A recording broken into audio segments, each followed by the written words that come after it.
चलो देखो ये क्या लिखे हम, ककहरा है ना। तो ककहरा में तुम लोग को पता होगा ककहरा में कहां से कहां तक अक्षर को हम ककहरा बोलते हैं, ठीक है। कहां से कहां तक को, क से लेकर के याकरा तक है ना। ये सभी क्या है ककहरा, और ये भी ककहरा के ये क्या है, मात्रा है, ठीक है, समझ रहा है। लेकिन देखो एक चीज बताते हैं, बच्चे कहीं न कहीं ककहरा जो पढ़ते हैं ना, ये क ख ग घ पढ़े, ठीक है, ये च छ ज झ, फिर ट ठ ड ढ,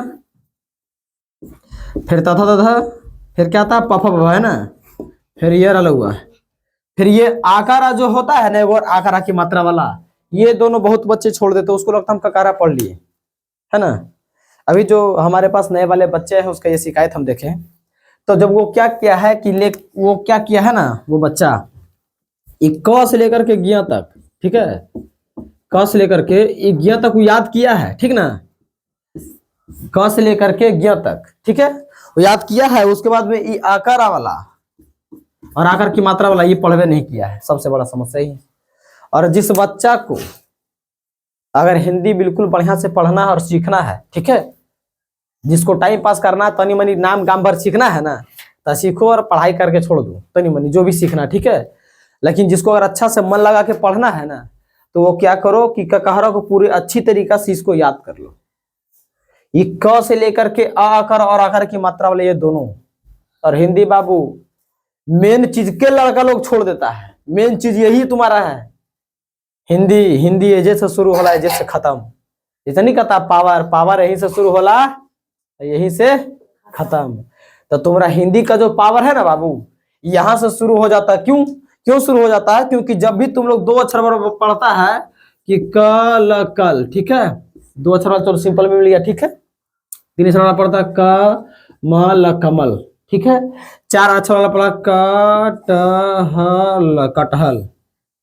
अब पढ़ेगा क्या चीज वाला, नाम आकार ना म नाम पढ़ता है, आकार की मात्रा वाला आता है, फिर हर्षिकार फिर दीर्घकार की मात्रा वाला जब जो तुमको शब्द मिलता है, तो ये जो आकार है बउआ, ये आकार कहाँ से आया है?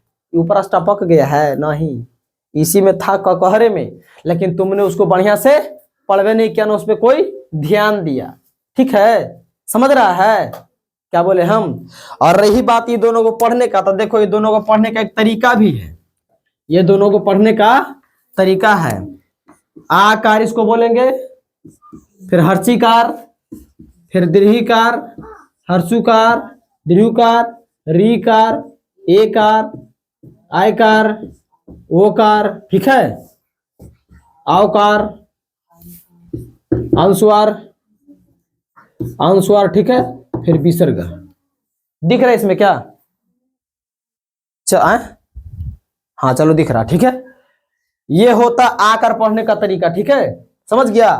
अब वहीं पर एक ठो होता है ये वाला, दोनों थोड़ा सा अलग है बाबू, ये ना एक ही तरीका से, एगो ये होता है, इसको पढ़ेंगे अ, ठीक है, फिर पढ़ेंगे आकारा, क्या पढ़ेंगे अ आकार आ, हर्षई दुर्घई, हर्षऊ दुर्घऊ, री ए आय ओ आओ अन अह, ठीक है। इसको इस तरीका से पढ़ते हैं। अब बहुत बच्चे क्या करते हैं, यही दोनों छोड़ देता है। तो समस्या तो यहाँ शब्द पढ़ने में होगा ना, कि का में आकर का म काम, ना में आकर ना म नाम, शब्द तो पढ़ने में दिक्कत होगा ये सब, क्योंकि ये दोनों तो तुम जान में नहीं किया है। तो हम सही बच्चों को ये बता देना चाहते हैं कि इसको पढ़ना बहुत जरूरी है, ठीक है, समझ गया ना, समझ रहा क्या बोले हम, क्या बोले, समझ रहा है। तो उम्मीद करते हैं कि तुम लोग समझ गए होगे कि क्या पढ़ना जरूरी है ककहरा में और क्या नहीं पढ़ना जरूरी है, ठीक है, समझ गया। इसमें दरअसल क्या नहीं पढ़ना नहीं है, सब कुछ पढ़ना है, समझ गया। इसमें कुछ छूटने वाला नहीं है, इनकी का छोड़ दिया कब पढ़ेगा ना, सब पढ़ना, ठीक है, समझ रहा है ना। हाँ तो इसको नहीं छोड़ना। और जो भी तुम्हारे आसपास के बच्चे कहीं पढ़ते होंगे तो उसको बताओ कि ये भी पढ़ना जरूरी है। यार अलग हुआ ज्ञों तक खाली अटको नहीं, और नहीं तो ज्ञ तक अटकेगा तो तुम चार अक्षर तक जाके भटक जाएगा, भटकेगा ना, चार अक्षर तक तो ठीक पढ़ लेगा, उसके बाद भटकवे करेगा ना। तो उम्मीद करते तुम लोग समझ गए। तब तक ले जय हिंद, जय भारत, जय श्री राम।